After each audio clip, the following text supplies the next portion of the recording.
The overall goal of this procedure is to generate monodisperse high-viscosity droplets with viscosities above 1 pascal-seconds in a low-viscosity continuous phase via phase inversion in a simple co-flow microfluidic device. This method can solve the key problem in the droplet microfluidics field about manipulation of inherently high-viscosity fluids, such as honey, glycerol, polymer solutions, and nanoparticle suspensions. The main advantage of this technique is that it initially generates low-viscosity droplets, which are easier to form and control than high-viscosity droplets. The subsequent phase inversion to generate high-viscosity droplets is induced when the low-viscosity droplets flow from the exit of a typical co-flow structure. Demonstrating the procedure will be Mr. Zhongnan, a graduate student from Tsinghua University.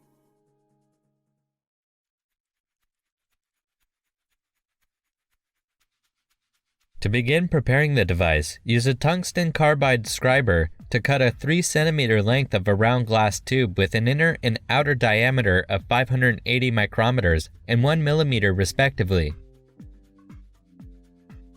This will form the middle tube of the device.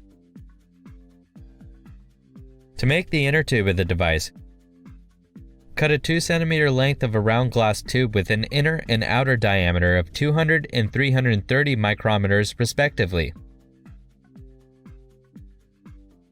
Place 1 ml of ODTS in a 1.5 ml centrifuge tube. Immerse one end of the middle tube in the ODTS for 10 seconds.